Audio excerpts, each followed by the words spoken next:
Bonjour et bienvenue sur ce tutoriel de comment créer un bot et ensuite le mettre en ligne depuis le lanceur de projet Glitch.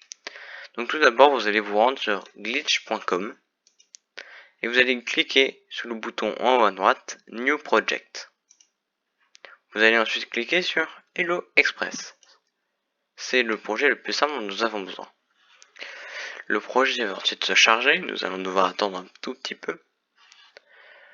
Voilà, maintenant nous sommes sur votre projet Glitch. Nous allons pouvoir commencer par changer le nom et lui mettre le nom que nous voulons. Pour le tutoriel, je vais l'appeler YTB. Si jamais il y a une case rouge qui s'affiche en dessous, comme ici, ça veut dire que le projet est déjà pris avec ce nom-là. Donc vous pouvez changer le nom. Par exemple, faire comme moi, rajouter des E, ou simplement trouver un autre nom. Ensuite, les deux fichiers qui vont nous servir aujourd'hui pour notre bot, c'est server.js, que vous allez d'ailleurs tout de suite pouvoir complètement vider, et le fichier package.json, qui va nous permettre d'installer le module discord.js, que vous allez pouvoir retrouver ici, le premier résultat, si vous l'avez bien tapé dans la barre de recherche. Hop, et la librairie sera automatiquement installée, comme vous pouvez le voir ici, sur votre projet. Maintenant, nous allons avoir besoin de créer notre bot. Pour cela, on va se rendre sur discord.com. Nous allons aller tout en bas de la page et cliquer sur l'onglet développeur. Une fois arrivé ici, vous pouvez cliquer sur application. Vous pouvez ensuite cliquer sur New Project, New Application, pardon, et l'appeler comme vous voulez. Ici, je vais l'appeler GG, c'est juste pour un test. Vous cliquez ensuite sur Create. Une fois arrivé ici, vous avez créé une application Discord. Nous, ce qui va nous intéresser, ça va être de créer un bot Discord. Vous allez donc pouvoir aller dans l'onglet Bot à gauche et cliquer sur Add Bot. Et ici, il vous demande une confirmation, car cette action est irréversible, et vous cliquez sur Yes, do it. Maintenant, votre application est un utilisateur de type bot sur Discord.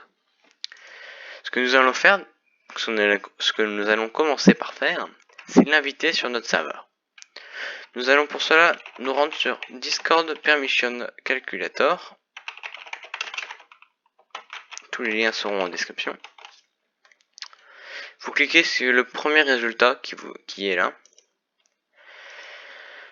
Ici, vous allez pouvoir configurer toutes les permissions que vous donnez à votre bot lorsqu'il est invité.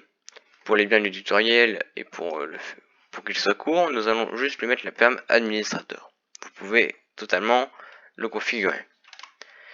Vous allez ensuite retourner sur Discord Developer Portal et copier le Client ID que vous trouverez dans General Information.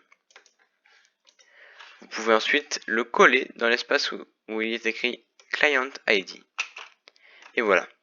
Ici, un lien se crée automatiquement en dessous. Vous pouvez cliquer dessus. Vous serez redirigé sur une nouvelle page qui va vous permettre d'inviter votre bot. Vous cliquez sur sélectionner un serveur. Nous allons ici l'ajouter sur notre serveur YouTube. Vous faites continuer. Ici, vous avez la confirmation des permissions qui lui sont données. Cela se retrouve en haut dans l'URL. Et vous pouvez cliquer sur autoriser. Ici, un captcha va protéger votre bot. Et maintenant, vous avez peut-être entendu, je ne sais pas si mon logiciel enregistre le son, mais notre bot est bel et bien sur notre serveur. Il est ici. Maintenant, ce que nous voulons, c'est le mettre en ligne. Pour ça, nous allons aller sur server.js dans notre projet. Nous allons tout d'abord importer notre librairie discord.js comme ceci. Hop, discord.js. Le point virgule ne sont pas obligés, mais c'est plus joli au niveau de la formulation. Et ensuite, nous allons créer notre client Discord, que j'appelle la plupart du temps bot, mais vous pouvez l'appeler comme vous voulez. Discord.client.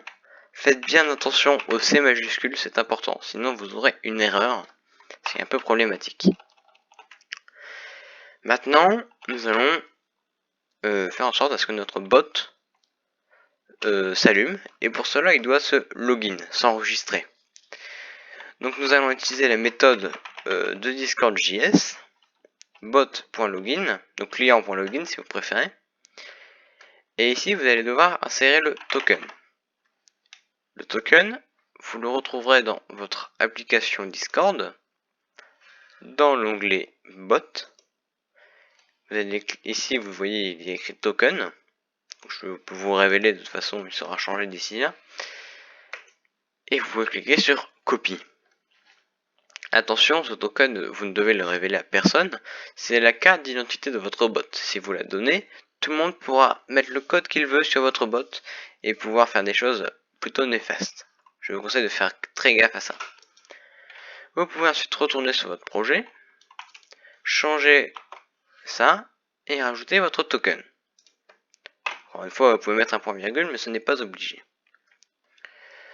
Et donc là, normalement, si je n'ai pas fait de bêtises, que nous allons dans Général, une fois que le projet sera chargé, nous voyons ici qu'il n'est pas complètement chargé. On va attendre un peu.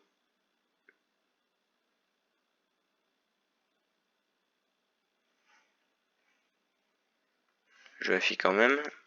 Ah si, c'est bon en fait, regardez. Là, le bot est bel et bien en ligne.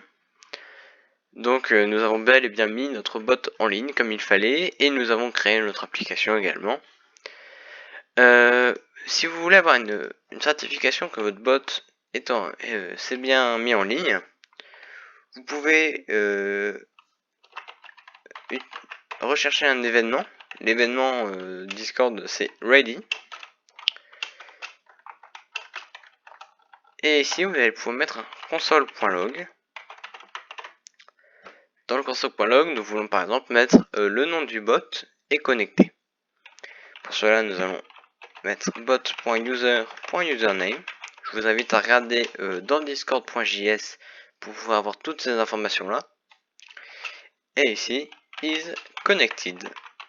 Moi j'aurais souvent tendance à parler anglais dans mes codes, ne vous étonnez pas, hein. C'est une habitude que j'ai pris. Et vous pouvez encore une fois mettre un point virgule, également ici. Mais encore une fois, ce n'est pas une obligation du tout. Donc maintenant, si nous cliquons sur Tools et Logs, vous pouvez voir que nous avons un message comme quoi GGG est connecté. Et si nous allons dans notre serveur, nous voyons bel et bien que notre bot est toujours connecté. Voilà, donc nous avons fini ce tuto. Si vous voulez une nouvelle vidéo, je vous invite à liker. Nous allons voir comment faire des commandes et que le bot du coup interagisse avec l'utilisateur dans la prochaine vidéo. Et nous allons faire la commande, je pense, ping et peut-être avatar. Voilà, je vous invite à liker et à plus.